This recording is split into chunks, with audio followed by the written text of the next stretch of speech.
Good morning नानुहरू। आज हामी हजुर सबैजना 10 क्लासको विद्यार्थीहरूको लागि एससीईई को प्रिपरेसन अन्तर्गत हामी सेटबाट प्रिभियस इयरका क्वेसनहरू डिस्कस गर्ने प्रोसेसमा यो भिडियो बनाएका छौँ। यो एससीई 2074 सालको क्वेसन हामी डिस्कस गर्न गइरहेका छौँ। 2074 भनेको इन्टरनेसनल डेटमा 2018 साल भयो।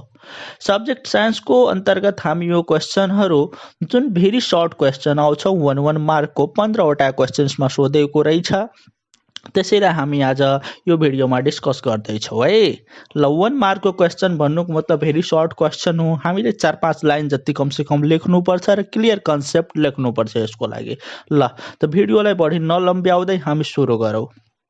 ग्रुप ए को फर्स्ट नंबर क्वेश्चन को ए मा सोधेको छ कि न्यूटनको गुरुत्वाकर्षण सम्बन्धी विश्वव्यापी नियम लेख्नुहोस्। State the Newton's universal law of gravitation. यो हजुरहरूले 4th च्याप्टरमा पढ्नु भएको होला कि सर आइज्याक न्यूटनले ग्रेभिटेसन सम्बन्धी एउटा युनिभर्सल ल दिनुभयो, एउटा विश्वव्यापी नियम दिनुभएको छ। त्यो के रहेछ त्यही लेख्न सोधेको हो। भने यसको बारेमा कसरी लेख्ने? यसको बारेमा यसरी लेख्न सकिन्छ जनरली कि Newton's universal law of gravitation states that every particle or object in the universe attracts every other particles or object with the force directed along the line of centers for two objects that is directly proportional to the product of their masses and inversely proportional to the square of their separating distance। भन्नुको मतलब के हो कि न्यूटनले भन्नुभयो कि यदि दुईवटा पार्टिकलहरू छन् भने दुवैले एकअर्को माथि के गर्छन् भने रे फोर्स अफ एट्र्याक्सन एक्जर्ट गर्छन्, एकअर्कोलाई तान्ने काम गर्छन् र त्यो फोर्स के हुन्छ भने तिनीहरूको सेन्टरतर्फ डाइरेक्टेड हुन्छ। त्यो सेन्टरबाट लाग्ने फोर्स हो है। र त्यो फोर्स के हुन्छ भने त्यो दुवै जुन वस्तुहरू छन् त्यसको पिण्डको गुणनफलसँग समानुपातिक हुन्छ र तिनीहरू बीचको दूरीको वर्गसँग व्युत्क्रमानुपातिक सम्बन्ध राख्छ। Directly proportional to the product of their masses and inversely proportional to the square of their separating distance. हजुरहरूले देख्नुभयो होला दुईवटा बडी यदि m1 र m2 मास छ दुवैको भने जुन फोर्स त्यहाँ ग्रेभिटेसनल फोर्स एक्जर्ट हुन्छ Fg त्यो directly proportional to m1 m2 हुन्छ। भन्नुको मतलब दुवै मासको प्रोडक्टको डाइरेक्टली प्रोपोर्शनल हुन्छ। त्यस्तै तिनीहरू बीचको दूरी यदि d छ भने f is inversely proportional to d square. और एउटा ठुलो बडी र एउटा सानो बडी रहेछ भने ठुलो बडीको सर्कमफरेन्समा यदि सानो बडीलाई राखेको हो भने त्यो दुवै बीचको दूरी ठुलो बडीको रेडियस हुन्छ। भन्नुको मतलब त्यति बेला d is equal to r हुन्छ, र त्यति बेला f is inversely proportional to r square हुन्छ। यसैबाट हजुरहरूले प्रमाणित गर्नुभएको होला f is equal to g m1 m2 upon d square और r स्क्वायर, जहाँ क्यापिटल G भनेको ग्रेभिटेसनल कन्स्टेन्ट हो। यसरी गरेर यो क्वेसनको आन्सर हजुरहरू लेख्नुहुन्छ। फुल मार्क नै पाउनुहुन्छ राम्ररी लेख्नुभयो भाषालाई मिलाएर भने है। ल त हामी अब बी नम्बर क्वेसनमा जान्छौँ। ए नम्बर क्वेसन यति लेखिदियो भने सकिहाल्छ। बी नम्बरमा सोधेको छ कि ऊर्ध्वचाप केलाई भनिन्छ। ऊर्ध्वचाप भनेको व्हाट इज अफ थ्रस्ट सोधेको छ। अब अफ थ्रस्ट के हो हजुरहरूले प्रेसर च्याप्टरमा पढ्नु भएको होला कि when a body is immersed fully or partially in a liquid or gas, liquid र ग्यास दुवैमा हुन्छ है, then it experiences an upward force pulling it upward and not letting it sink down is the of thrust or buoyant force भनिन्छ यसलाई है। जब के हुन्छ भने कुनै लिक्विडमा, खास गरेर लिक्विडमा हामीले पढ्छौँ र ग्यासमा पनि त्यस्तै हुन्छ है। फुल्ली अथवा पार्शियली हजुर जब इमर्ज गर्नुहुन्छ कुनै पनि बडीलाई भने त्यसले के फिल गर्छ कि एउटा अपवर्ड फोर्सले उसलाई माथितर्फ धकेल्दैछ हो, त्यही फोर्स अफ थ्रस्ट रहेछ है। नेपालीमा त्यसैलाई हामी ऊर्ध्वचाप भन्छौँ कि कुनै पनि बडीलाई लिक्विडमा जो फुल्ली अथवा पार्शियली हामी इमर्ज गर्छौँ, त्यसमा डुबाउने कोसिस गर्छौँ, हाल्दिन्छौँ भने त्यो लिक्विडले के गर्छ उसलाई माथितर्फ धकेल्छ अनि धकेलेर एउटा फोर्स त्यहाँ सो गर्छ। त्यही फोर्स के रहेछ रे अफ थ्रस्ट रहेछ। यो फोर्स हो, त्यसै कारण यसको पनि एसआई युनिट न्युटन नै हुन्छ। इक्जाम्पल हजुरहरू कस्तो देख्न सक्नुहुन्छ भने जस्तै पोखरीमा पातहरू माथि पानीको सतहमा तैरिरहेको हुन्छ, फ्लोट गरिरहेको हुन्छ, डुबिरहेको हुँदैन। त्यो के को कारणले हो? त्यो पनि अफ थ्रस्टकै कारणले हो। पानीमा ठुला ठुला जहाजहरू चलिरहेका हुन्छन्, डुब्दैनन्, त्यो पनि अफ थ्रस्टकै कारणले हो। यसरी गरेर यो क्वेशनको आन्सर हजुरहरूले यसरी लेख्न सक्नुहुन्छ कि when a body is immersed fully or partially in a liquid, it experiences an upward force pulling it upward and not letting it sink down. So this is the upthrust, or it is also called the buoyant force. हजुरले buoyancy भनेर पढ्नु भयो होला है, त्यहाँ floating गर्नु। अब हामी सी नम्बरमा जाऊ। सी नम्बरमा सोधेको छ कि ऊर्जा सङ्कट के हो? What is energy crisis? हजुरहरूले एनर्जी च्याप्टरमा पढ्नु भएको होला। Types of energy, renewable energy, non renewable energy हो, त्यसैसँग रिलेटेड यो क्वेसन रहेछ है।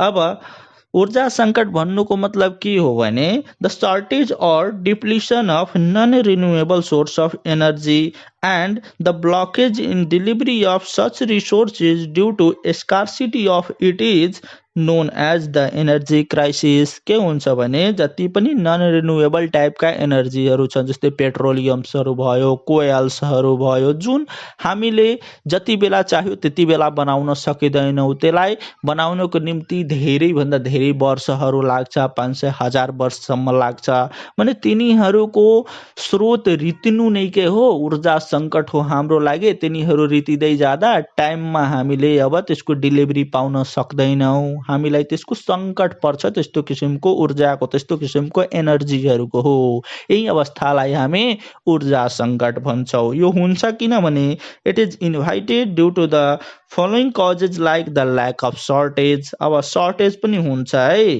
अर्को ओभर कन्जप्सन हुन्छ यसको।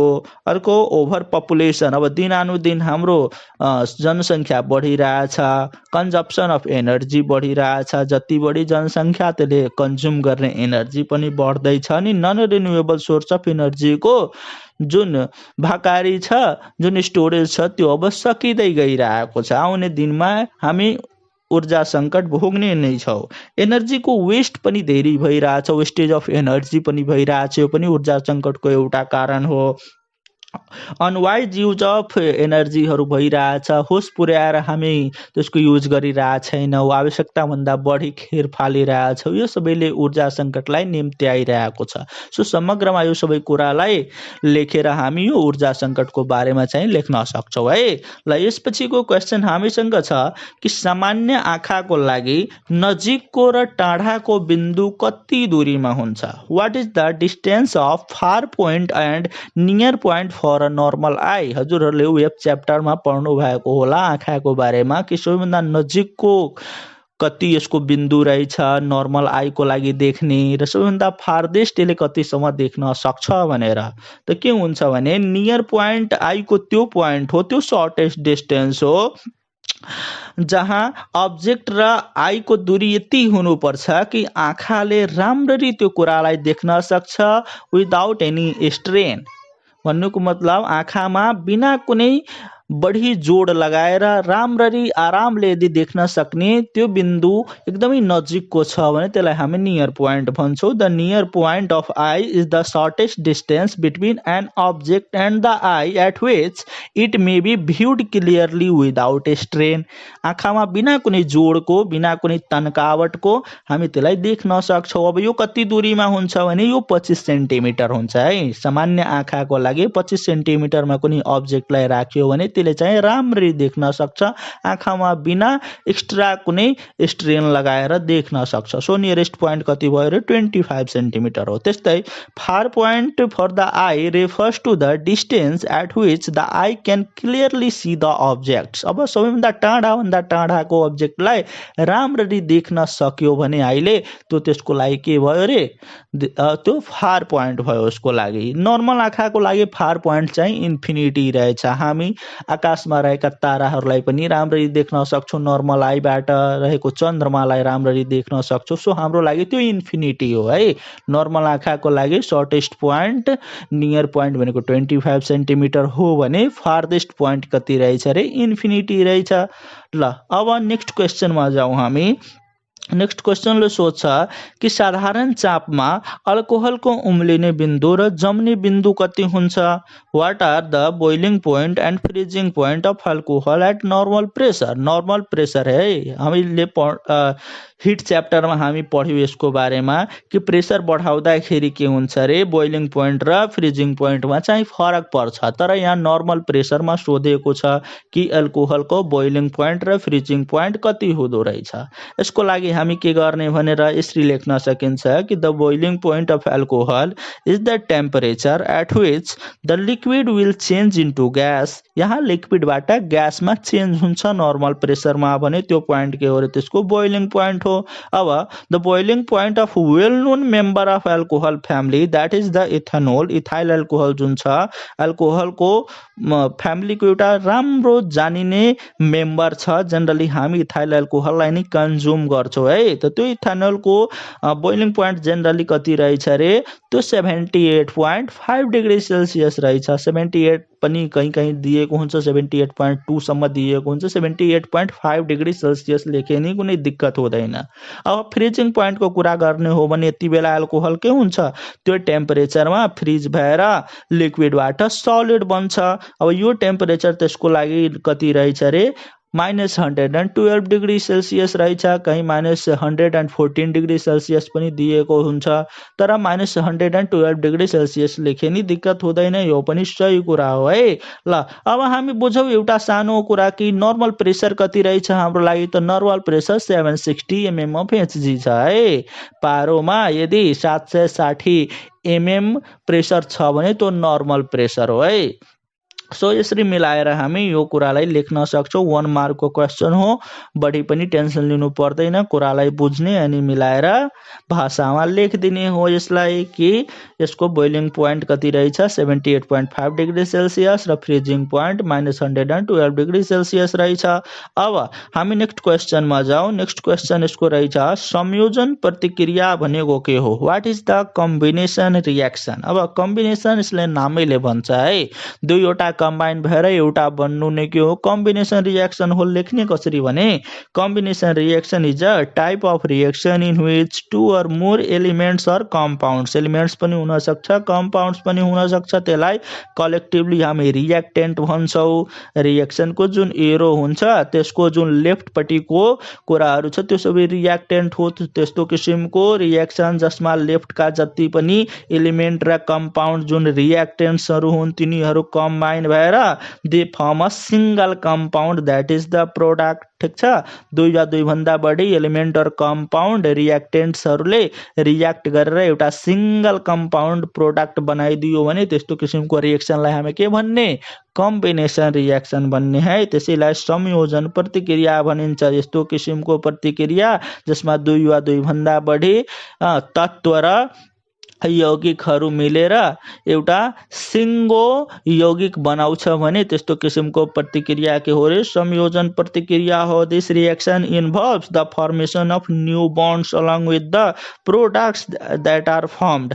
A large amount of energy is also generated in the form of heat है। यो रिएक्सनमा एउटा ठुलै अमाउन्ट अफ एनर्जी पनि हिट पनि प्रोड्युस हुँदो रहेछ है। ल so such reaction is represented by the equation like A plus B and it gives AB. Here A is one element or compound and B is another element or compound. They combine to form a compound that is AB. यसरी A र B मिलेर के बनायो रे? AB बनायो भने यसलाई हामी के भन्ने? कम्बिनेसन रियाक्सन भन्ने। अब रियाक्सनलाई हामीले सिन्थेसिस रियाक्सन पनि भन्न सक्छौँ है। यो कम्बिनेसन रियाक्सनलाई सिन्थेसिस रियाक्सन पनि भनिन्छ, किन यहाँ सिन्थेसाइजेसन भइरहेछ, त्यसको सिन्थेसिस भइरहेछ। दुईवटा मिलेर एउटा बन्नु सिन्थेसाइज हुनु भनेको यो रिएक्सन के भयो रे सिन्थेसिस रिएक्सन पनि भयो। ल अब जी नम्बरमा जाऊ भनेको हामी आफ्नो 7औं क्वेशनमा जाऊ। यो 1 नम्बरको जी नम्बरमा जाऊ। यसमा भन्छ कि कार्बन डाइअक्साइड ग्यास बनाउन आवश्यक 2 रसायनको नाम लेख्नुहोस्। Write 2 chemicals involve in for preparation of carbon dioxide gas. So carbon dioxide gas बनाउन हजुरहरूले पढ्नु भएको होला ग्यासेस च्याप्टरमा। त्यसमा के रहेछ भने कि कार्बन डाइअक्साइडलाई लेबोरेटरीमा प्रिपेयर गर्नको निम्ति क्याल्सियम कार्बोनेटलाई डाइल्युट हाइड्रोक्लोरिक एसिडसँग रिएक्सन गराउनुपर्छ। अनि यसले के दिन्छ? क्याल्सियम क्लोराइड दिन्छ, कार्बन डाइअक्साइड ग्यास दिन्छ र वाटर पनि दिन्छ। सो दुईवटा केमिकल जुन प्रिपरेसन अफ कार्बन डाइअक्साइड ग्यासमा इन्भल्भ छन् तिनीहरू के हुन् रे? क्याल्सियम कार्बोनेट हुन् र डाइल्युट हाइड्रोक्लोरिक एसिड हुन्। यसरी गरेर हामी यो क्वेशनको आन्सर चाहिँ लेख्न सक्छौं कि according to the laboratory preparation of carbon dioxide gas, the calcium carbonate when reacts with dilute hydrochloric acid, it gives calcium chloride, carbon dioxide gas and water. So the two chemicals associated with the preparation of carbon dioxide gas are calcium carbonate and dilute hydrochloric acid. अब next क्वेशनमा जाऊ। फलामको प्रमुख धाउ कुन हो? What is the main ore of iron? Main ore of iron सोधिरहेछ है। ओर हजुरहरूले पढ्नु भएको होला मेटल्स नन मेटल्सहरुमा। ओर के हुन्छ? जसबाट हामी मेटल्सहरुलाई निकाल्न सक्छौं हैन। सो फलामको लागि के छ कि iron ores are the rocks and minerals from which metallic iron can be extracted. त्यो रक्स र त्यो मिनरल्स जसबाट हामी मेटलिक आइरन निकाल्न सक्छौं त्यो के हुन् रे? आइरनका ओरहरू हुन्। अब 4 मेजर ओरहरू रहेछन् है आइरनका अर्थमा। तिनीहरू के हुन् रे? हेमाटाइट हुन्, म्याग्नेटाइट हुन्, लिमोनाइट हुन् र साइडराइट हुन्। ठीक छ। अब तिनीहरूको बीचमा हेमाटाइट जुन हुन्छ त्यसमा highest percentage of metallic iron हुन्छ र सेकेन्ड हाईएस्ट चाहिँ म्याग्नेटाइटमा हुँदो रहेछ। ठीक छ। 4वटा धाउहरू भयो यसको फलामको लागि। के भयो त्यो रे? हेमाटाइट, म्याग्नेटाइट, लिमोनाइट र साइडराइट। सबभन्दा बढी कुनमा पाइने बाबु? म्याग्नेटाइटमा पाउने, सरी हेमाटाइटमा पाउने। त्यसपछि कुनमा पाउने रे? म्याग्नेटाइटमा पाउने। ठीक छ। ल अब आई नम्बर क्वेशनमा हामी जाऊ। भन्छ कि संतृप्त हाइड्रोकार्बन भनेको के हो? What is the saturated hydrocarbon? Saturated र अनसैचुरेटेड हाइड्रोकार्बन हजुरहरूले पढ्नु भएको होला। ल नानुहरू सुन्ने है सैचुरेटेड हाइड्रोकार्बन के हो। The hydrocarbon having only single bond between carbon and carbon atoms. दुईवटा कार्बन एटमको बीचमा यदि सिंगल बन्ड छ भने त्यो के हो रे? सैचुरेटेड हाइड्रोकार्बन हो। यो सिम्पलेस्ट क्लास अफ हाइड्रोकार्बन रहेछ जसमा कार्बन र कार्बन सिंगल बन्डबाट जोडेका हुन्छन् र कार्बनले बढीभन्दा बढी हाइड्रोजन एटमसँग पनि बन्ड बनाएको हुन्छ। ठीक छ। अदर वर्डमा यदि भन्ने हो भने कि there is too many hydrogen on the carbon atom in saturated hydrocarbon. यसलाई हामी अल्केन पनि भन्न सक्छौं र साइक्लोअल्केनहरू पनि संतृप्त हाइड्रोकार्बन नै हुन्छन्। तिनीहरू पनि सैचुरेटेड हाइड्रोकार्बन नै हुन्छन्। ठीक छ। अल्केनको जनरल फर्मुला हामी सबैलाई थाहा छ, CnH2n+2। यदि C को नम्बर हामीले 1 राख्यो भने H कतिवटा हुनुपर्छ? 2 × 1 + 2 गरेर 4वटा हुनुपर्छ। CH4 त्यो के हो? हाम्रो लागि मिथेन हो। एउटा C छ भने मिथ त्यसको वर्ड रुट हुन्छ अनि त्यसमा अल्केनको एनी लगाएर हामी मिथेन बनाउँछौं। हामी सबैले पढिसकेको हो यो कुराहरुलाई। त्यस्तै C2H6 गर्दियो भने त्यो के हुन्छ? इथेन हुन्छ एन्ड सो अन। हामी सबैले पढेको हो, यहाँ त्यति डिस्कस नगरौं। अहिले हामी त्यति मात्रै लेख्दियो भने यो क्वेशनको आन्सर पुग्छ। ल जे नम्बरमा जाँदाखेरि यहाँ एउटा सिल्कवर्मको बारेमा सोधेको छ कि सेडी सिल्कवर्म के खाएर बाँच्दछ? सिल्क से वर्मको बारेमा सोधेको छ है। हामी सबैले पढेको होला 2 किसिमको सिल्कवर्म हुन्छ, एउटा सेरी हुन्छ भने अर्को एरी हुन्छ। अब सेरी सिल्कवर्मको खाना के? What does Ceres silkworm feed on? The Ceres silkworm feeds on leaves of mulberry plant है। हजुरहरूले mulberry plant को बारेमा पढ्नु भएको होला। यो mulberry plant के हुन्छ?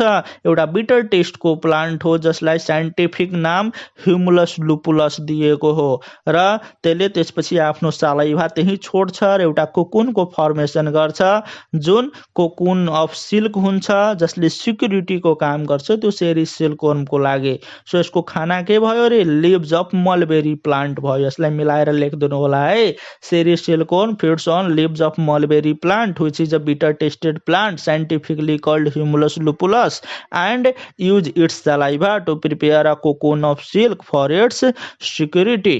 ल नाउ अब हामी जाऊ के नम्बरले सोधेको छ कि थाइरोइड ग्रन्थीले उत्पन्न गर्ने हर्मोनको नाम लेख्नुहोस्। Name the hormones that is produced by thyroid gland.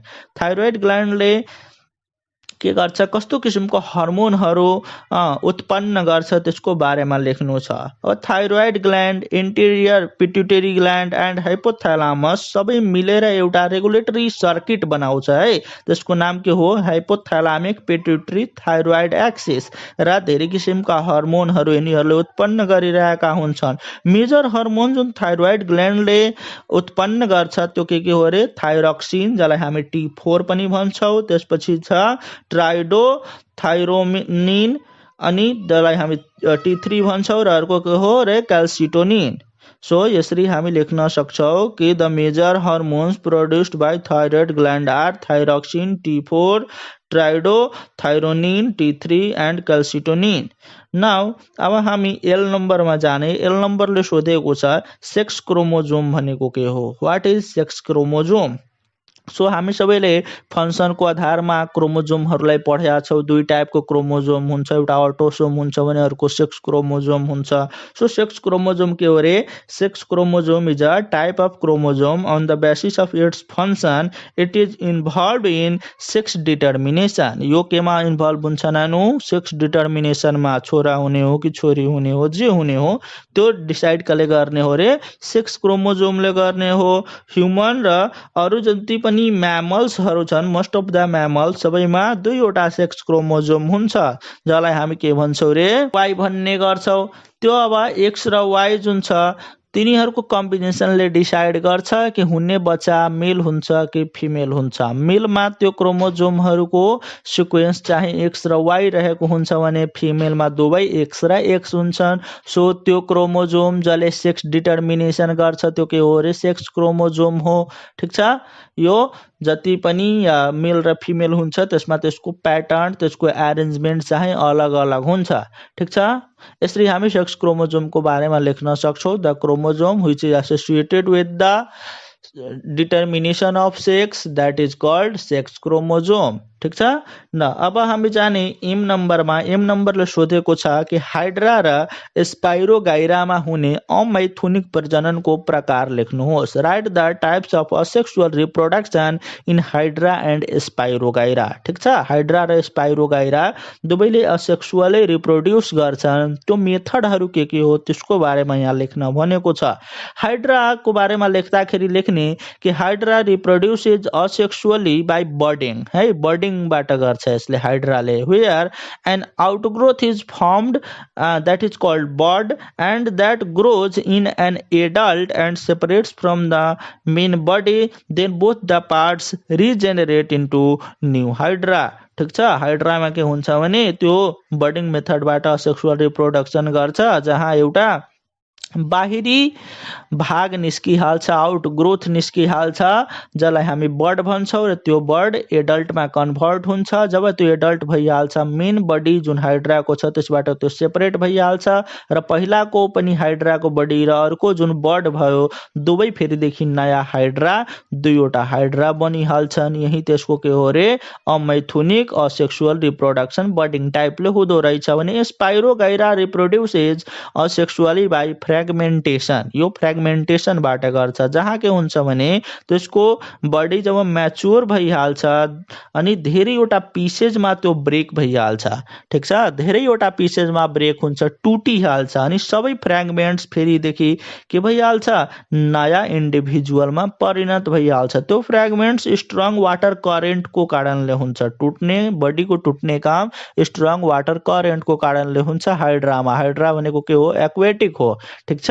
जो स्ट्रङ वाटर करेन्टले त्यसको बडीलाई तोडिदिन्छ अनि तोडेर ब्रेकेज भएर फ्रेगमेन्ट्स भएर फेरिदेखि नयाँ नयाँ त्यसैबाट के भन्छ, स्पाइरोगाइराहरू बन्छ। सरी, मैले बिचमा हाइड्रा भनिसकेको थिएँ, त्यस्तै के भन्छ रे, स्पाइरोगाइरा बन्छ।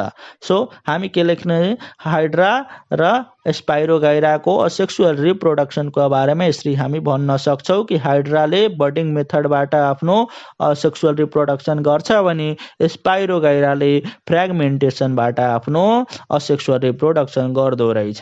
नाउ एन नम्बरमा जाँदाखेरि यहाँ सोधेको छ सायन भनेको के हो, व्हाट इज सायन। हजुरहरूले ग्राफ्टिङ पढ्नुभयो होला अनि ग्राफ्टिङमा यो टर्म आएको छ कि scion is the detached living part of the plant which is grafted to the stock during the grafting process. यो ग्राफ्टिङ प्रोसेसको टाइममा डिट्याच एउटा पार्ट हुन्छ, माथिवाला पार्ट जेनरली हुन्छ है।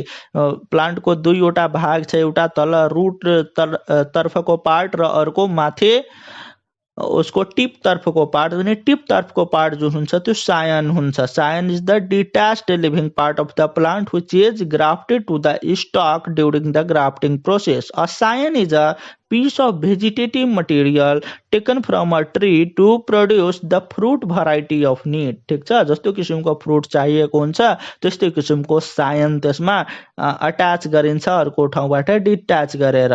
सो यो upper portion of the grafted part हुन्छ है, ग्राफ्टेड प्लान्ट हुन्छ। जुन प्लान्ट ग्राफ्टेड हो त्यसको अप्परवाला पार्ट सायन पार्ट हुन्छ।